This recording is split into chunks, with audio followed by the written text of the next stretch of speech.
Assalomu alaykum. Aziz tomoshabinlarim, qadrli otaxon onaxonlar, hurmatli pensiya yoshidagi yurtdoshlar. Bugungi videomiz sizning hayotingizdagi juda muhim bir masalaga bag'ishlangan. Agar siz 6 yoshdan oshgan bo'lsangiz yoki oilangizda shunday yoshdagi keksalar bo'lsa, ushbu ma'lumotni diqqat bilan eshitishingizni so'rayman. Bu oddiy gaplar emas. Balki sizning moddiy ahvolingizga bevosita ta'sir qiluvchi, jiddiy moliyaviy imkoniyatlarni ochuvchi yoki aksincha ulardan mahrum qiluvchi juda muhim xabardir. Siz bugungi videoda eshitadigan ma'lumotlar hayotiy ahamiyatga ega bo'lib, ko'pchilik bilmagan yoki e'tibordan chetda qoldirgan nozik jihatlarni ochib beradi. Iltimos, hoziroq kanalimizga obuna bo'ling, videoga like bosing va bu ma'lumotni boshqalar bilan baham ko'ring. Chunki har bir daqiqa, har bir to'g'ri qadam sizning farovonligingizni oshirishi mumkin. Bugun biz shunday bir yangilik haqida gaplashamizki, bu sizning pensiyangizga qo'shimcha mablag' olish yoki mavjud imtiyozlaringizni kengaytirish imkoniyatini beradi.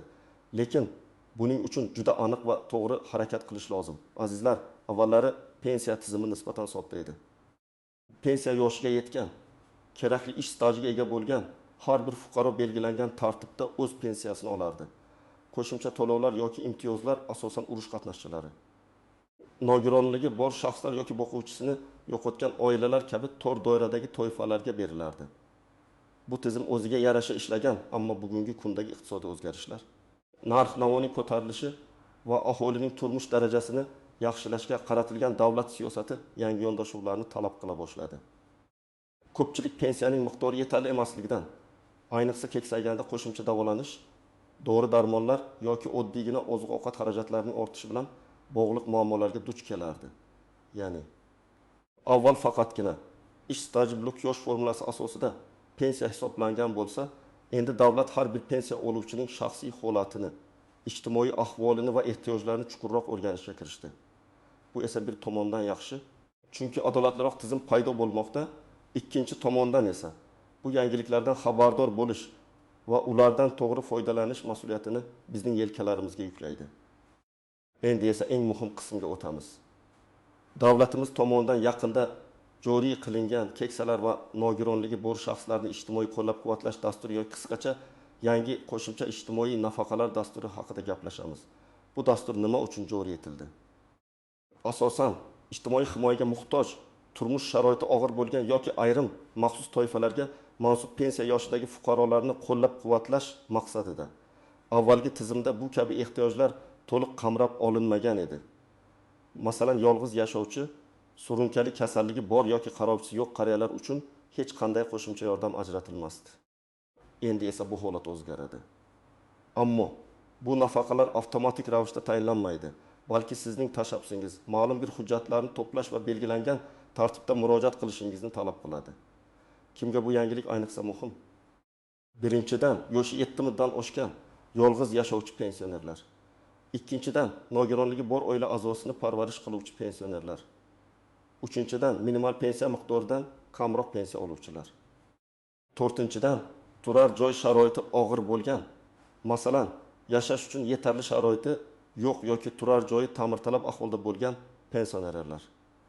Beshinchidan, og'ir surunkali kasalliklarga chalingan va doimiy dori-darmon yoki tibbiy parvarishga muhtoj bo'lganlar.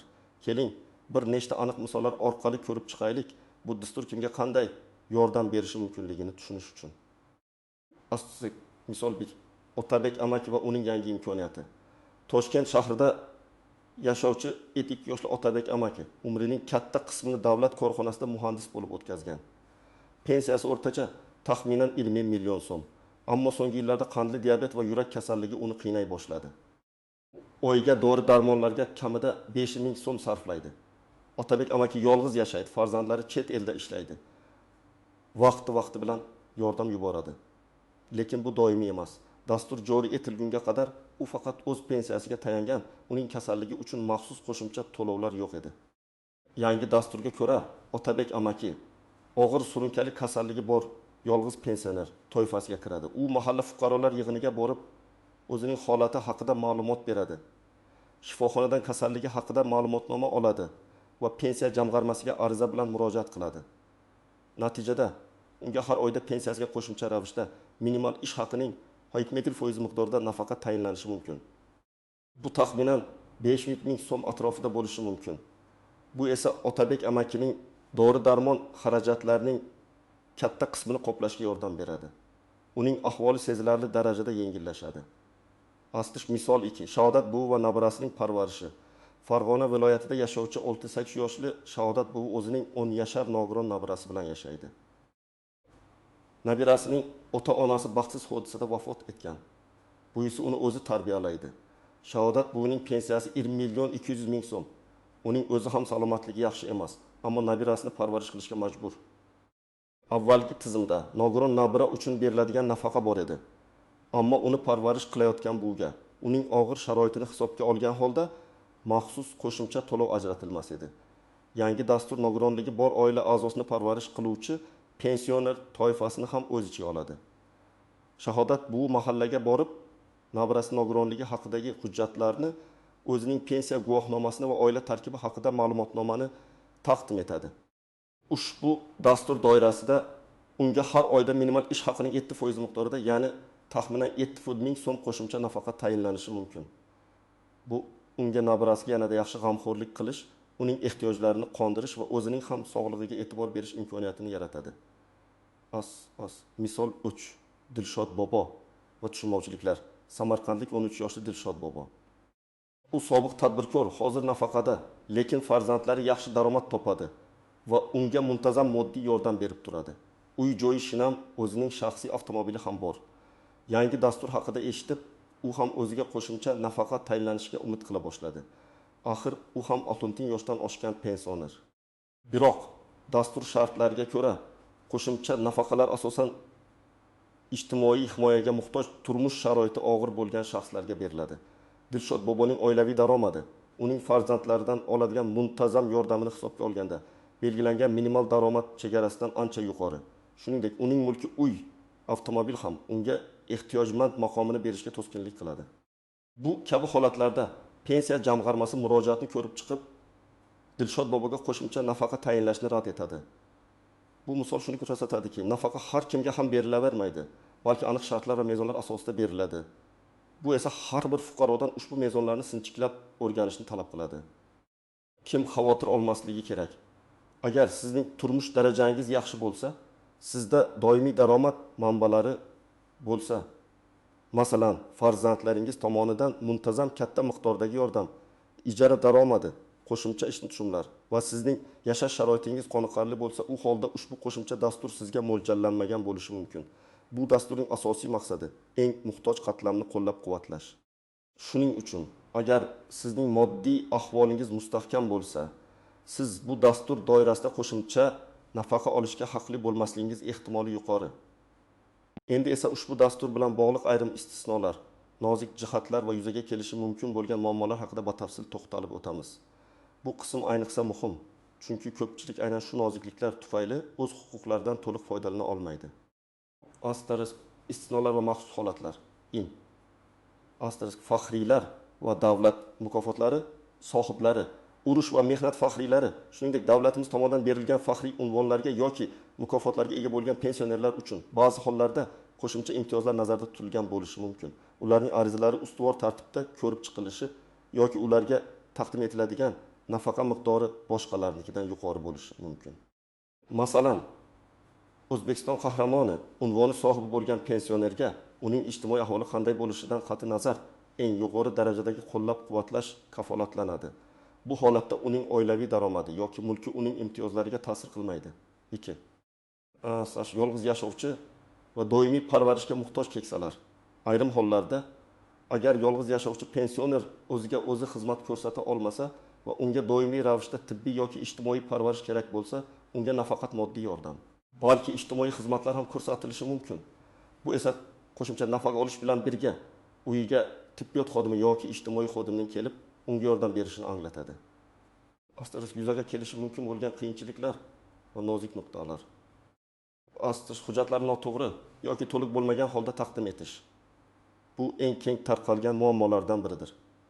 Misol uchun, keksa bir opamiz o'ziga qo'shimcha nafaqa olish uchun murojaat qildi, lekin uning sog'lig'i haqidagi ma'lumotnoma shifokor imzosi va muhrsiz bo'lgani uchun arizasi rad etildi. Yoki oila tarkibi haqidagi ma'lumotnomani noto'g'ri rasmiylashtirgani sababli uning murojaati qayta ko'rib chiqishga yuborildi. Bu esa vaqt yo'qotishiga va kechikishlarga sabab bo'ladi. 2 asosiy muddatlarni o'tkazib yuborish, ba'zi dasturlar yoki qo'shimcha nafaqalar ma'lum bir muddat davomida murojaat qilishni talab qiladi. Agar siz bu muddatni o'tkazib yuborsangiz, keyingi marta murojaat qilish imkoniyatini kutishingizga to'g'ri keladi.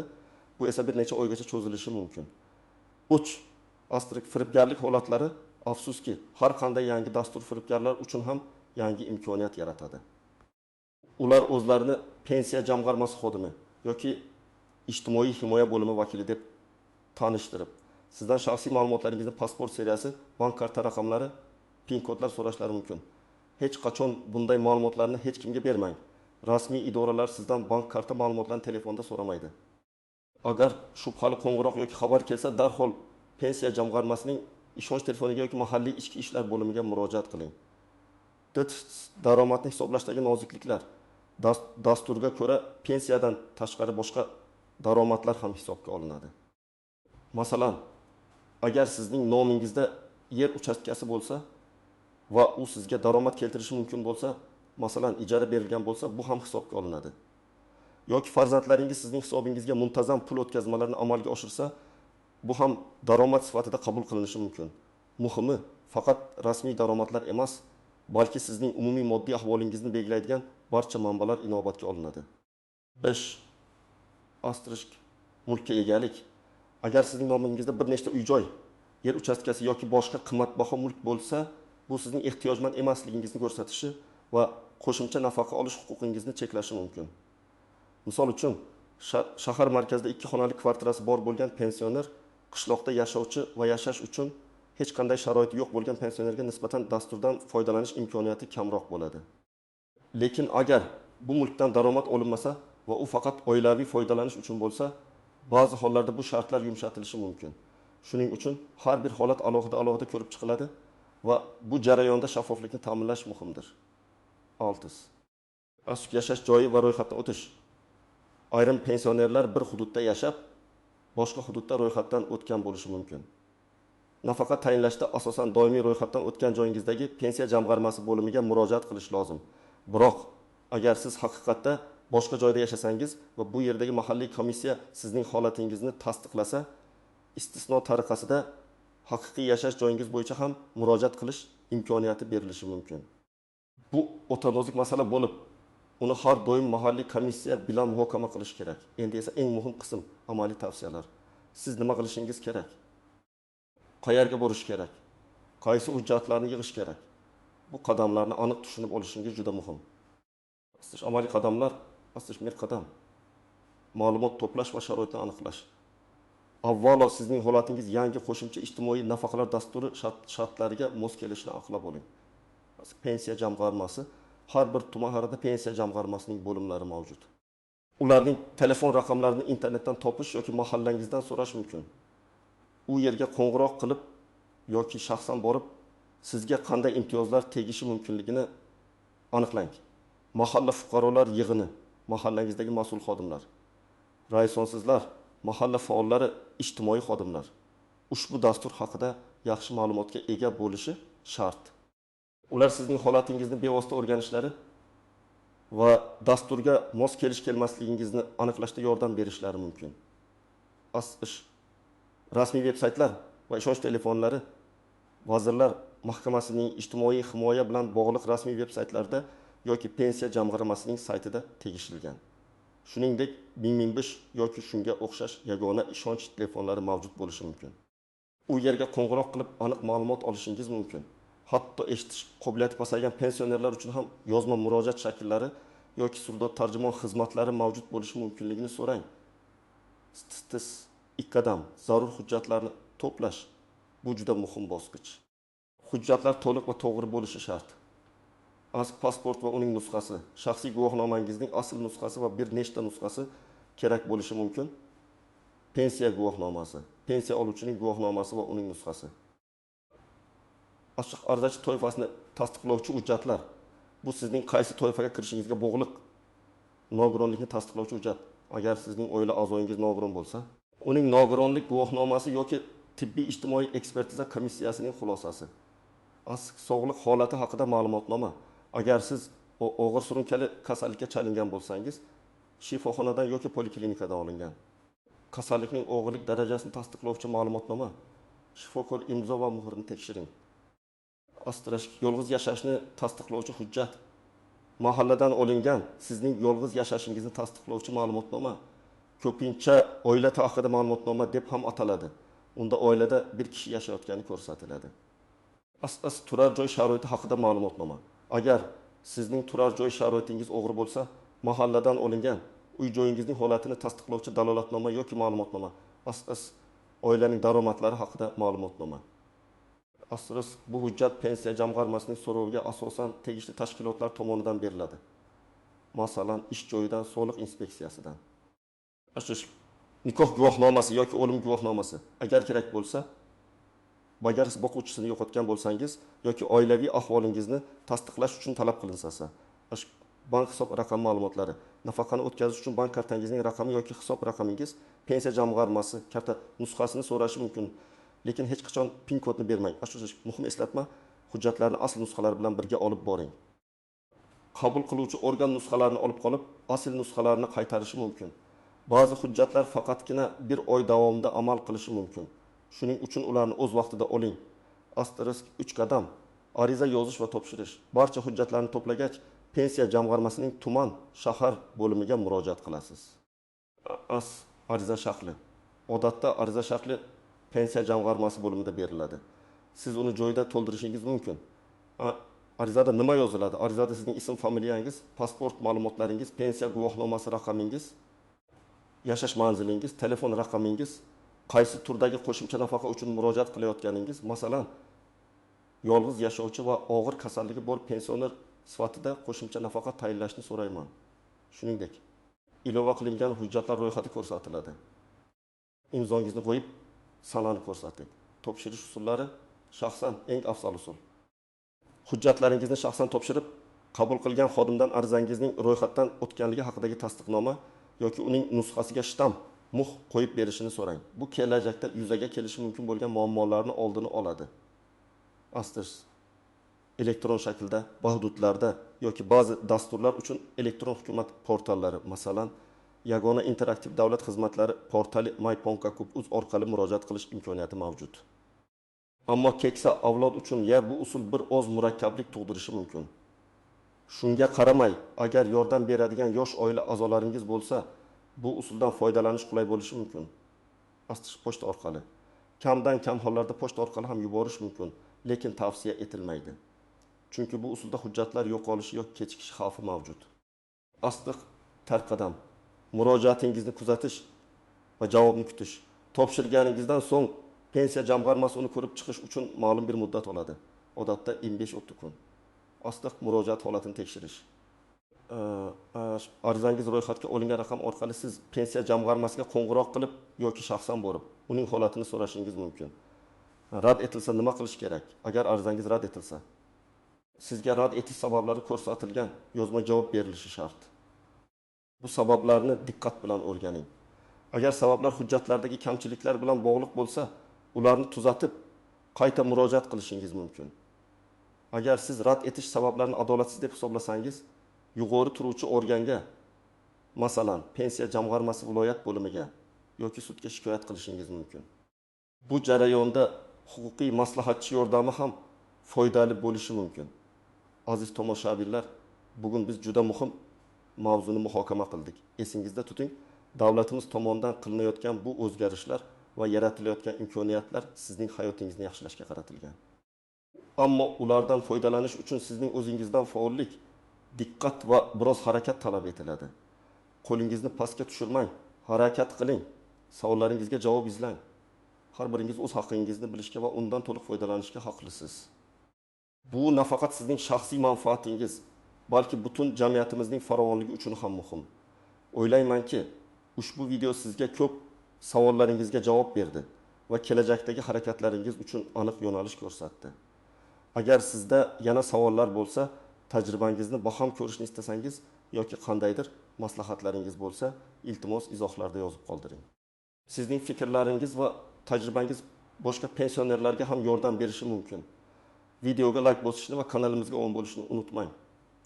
Zero biz birgalikda bir-birimizga yordam berib hayotimizni yanada yaxshilay olamiz. Salomat bo'ling azizlar.